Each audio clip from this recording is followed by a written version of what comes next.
সাবেক প্রধানমন্ত্রী বেগম খালেদা জিয়ার স্মরণে শোক সভা অনুষ্ঠিত হবে আজ দুপুর 2:30টায় জাতীয় সংসদ ভবনের দক্ষিণ প্লাজায় নাগরিক সমাজের উদ্যোগে এই শোক সভার আয়োজন করা হয়েছে।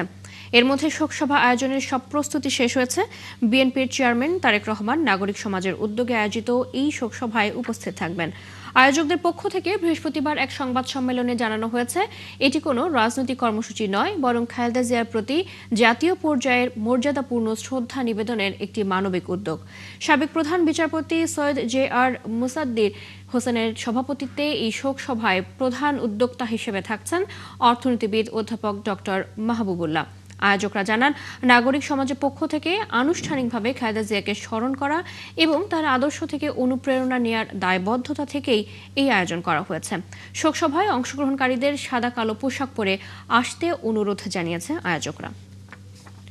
বেগম খালেদা জিয়ার স্মরণে নাগরিক শোক সভার আয়োজন স্থল জাতীয় সংসদ ভবনের দক্ষিণ প্লাজায় আছেন আমাদের সহকর্মী মোহাম্মদ হুসাইন। আমরা যুক্ত হচ্ছি তার সাথে। হুসাইন, শোক সভার আয়োজন কেমন দেখছেন জানাবেন। চৈতি, প্রয়াত বিএনপি চেয়ারপারসন সাবেক প্রধানমন্ত্রী বেগম খালেদা জিয়ার স্মরণে আজকের এই শোক সভা এবং তার মৃত্যুর পর প্রথমবারের মতো নাগরিক সমাজের পক্ষ থেকে এই শোক সভার আয়োজন করা হয়েছে এবং এই শোক সভাকে কেন্দ্র করে কিন্তু একটা বড় ধরনের প্রস্তুতি সম্পন্ন করে রেখেছে। ক্যামেরায় দেখতে পাচ্ছেন যে তার বেগম খালেদা জিয়ার ছবি সম্বলিত কালো ব্যাকগ্রাউন্ডে একটি মঞ্চ তৈরি করে রাখা হয়েছে, যেখানে শোকের আবহ সৃষ্টি করা হয়েছে। এরই মধ্যে কিন্তু বেশ কিছু নেতাকর্মী এই মঞ্চে এসে উপস্থিত হয়েছেন, জাতীয় সংসদ ভবনের দক্ষিণ প্লাজায় এসে উপস্থিত হয়েছেন। আমরা বিএনপির যুগ্ম মহাসচিব হাবিবুন নবী খান সোহেলকে দেখতে পেয়েছি, তিনি এসেছেন। এছাড়া সংসদ ভবনের চতুর্পাশে যে প্রবেশ মুখগুলো রয়েছে সেই প্রবেশ পথে কিন্তু যথেষ্ট নিরাপত্তা নিশ্চিত করা হয়েছে, এক ধরনের নিশ্চিদ্র নিরাপত্তায় বলা যায়, কারণ কার্ডধারী যারা তারা ছাড়া, মানে এই অনুষ্ঠানের দাওয়াত ছাড়া আসলে কাউকে আসলে প্রবেশ করতে দেওয়া হচ্ছে না। বেলা 2:30টার দিকে মূলত এই আনুষ্ঠানিকতা শুরু হবে এবং আজকের এই শোকসভায়, নাগরিক সমাজের আয়োজনে এই শোকসভায় বিএনপির চেয়ারম্যান তারেক রহমান তিনি সপরিবারে এখানে যোগ দেবেন। এছাড়া বিএনপির সিনিয়র নেতৃবৃন্দরও কিন্তু আসবেন।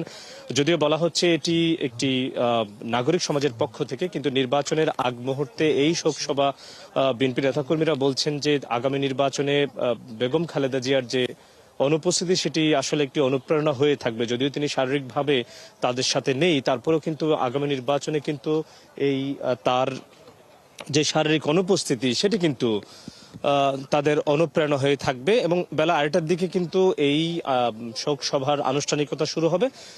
তো সব মিলিয়ে বলতে হয় যে আসলে এখনো পর্যন্ত নেতাকর্মীরা আসছেন, যারা আমন্ত্রিত অতিথিরা রয়েছেন তারা কিন্তু আসছেন। তো চৈতি, এর পরবর্তী নিশ্চয়ই আপনাকে জানাতে পারবো মূল আনুষ্ঠানিকতা শুরু হলে এখানকার সবশেষ খবর। অবশ্যই হুসাইন, ধন্যবাদ আপনাকে। মূল আনুষ্ঠানিকতা শুরু হলে নিশ্চয়ই যুক্ত হব আবারও। আমাদের সাথে জাতীয় সংসদ ভবনের দক্ষিণ প্লাজা থেকে যুক্ত ছিলেন সহকর্মী মোহাম্মদ হুসাইন।